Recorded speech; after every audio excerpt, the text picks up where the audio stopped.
दिनै 22 अक्ट'बर दैथुन बड'साया एपिएससि आनजादाव उथ्रिसार जानो हाबाय। अदालगुरि जिल्लानि बैग्रिगुरि गामिनि दैथुन बड'साया आसाम रायजोनि जौसिन थाखोनि आनजादाव उथ्रिसार जानो हाबाय। बियो दा साब रेजिस्ट्राराव सायख' जाबाय। दैथुन बड'सानि बिमाया अदालगुरि टाउनाव मैगं फाननाय आरो बिफाया रिक्सा सालायना गावखौ दिनै जिउनि थांखियाव जाफुंसार होबाय।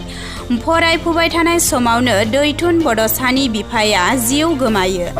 कचिं लायालासेनो एपिएस आनजादखौ होदों।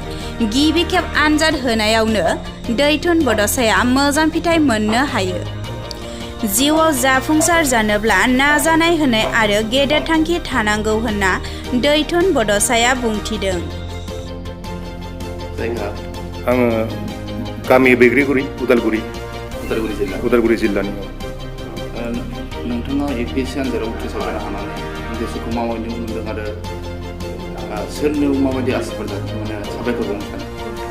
आं गोसोखौ मोजां मोनदों। मानोना आङो बे फरिखानि थाखाय आं नाजाबाय थादोंमोन, खस्थ' खालामबाय थादोंमोन। ओमफ्राय फरिखाखौ आं मैया रिजाल्टखौ नुनानै आं गोसोखौ बिराद मोजां मोनदों। आरो आं बे उथ्रिसार जानो हानायनि थाखाय आं आंनि बिमा, स्पेसियेलि आंनि बिमाखौ आरो गासिबो आंनि गामिनि रायजोफोर, आंनि लोगोफोर, आंनि न'खरनि गासिबो सोद्रोमाफोरखौ आं साबायखर बावनो सानो।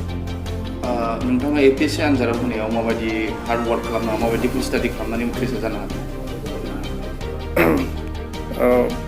हार्ड वार्कखौथ' आं माने एक्सुवेलि आं दा बुंनो थाङोबा बङाइगाव रिफाइनारियाव साख्रि मावो, इन्डियान अइल कर्परेसन लिमिटेड। आंनियाव इसेबां टाइमबो मोना, माने आं इसेबां समाय मोना। आं डिउटि मावनांगौ जायो। बिदिनो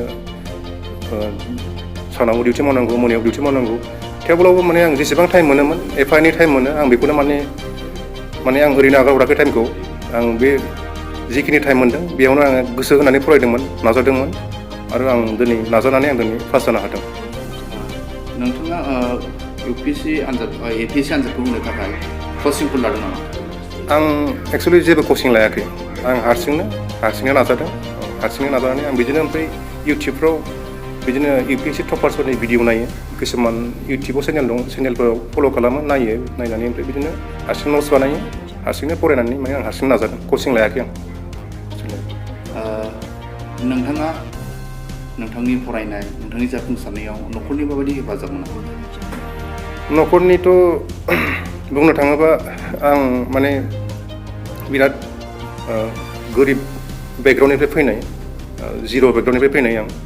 आंनि बिफाया उदालगुरि टाउनाव रिक्सा सालायोमोन। बिनिफ्राय आंनि बिमाया बिदिनो उदालगुरि बाजारफ्राव मैगं फानलाबायोमोन। न'खरनिफ्रायथ' आं जेबो मोनाखै। बिमा बिफाया खस्थ' खालामनानै फोरोंबाय उनावहाय। ओमफ्राय आं बिदिनो आंबो खस्थ' खालामदों। ओमफ्राय आं गावनि नाजानायाव आरो नाजानानै ओमफ्राय नाजा बिदिनो उनावहाय ओमफ्राय आं बिदिनो आंबो खस्थ' खालामदों।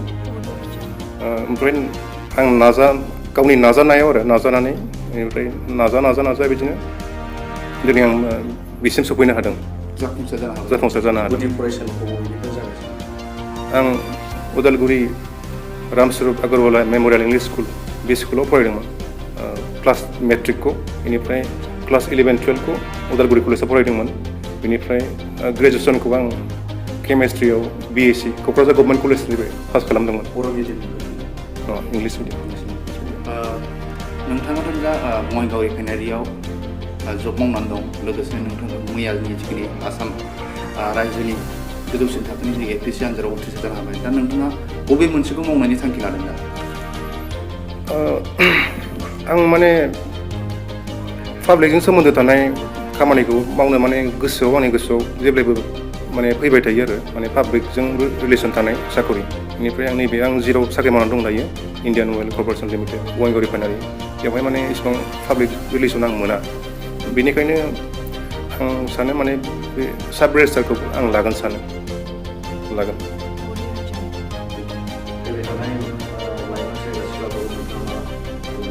लाइफआव जाफुंसार जानो थाखाय आं जोंनि लाइमोन सेंग्रा सिख्लाफोरखौ बेनो बुंनो सानोदि जिउआव जेब्लाबो जों गिदिर थांखि लानांगौ।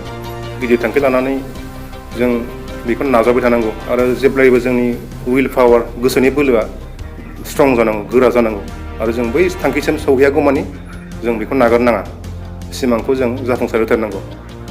माबायदि नाजायोब्ला गावनि थांखिखौ उथ्रिसार जानो हायो होननानै नोंथाङा सानो?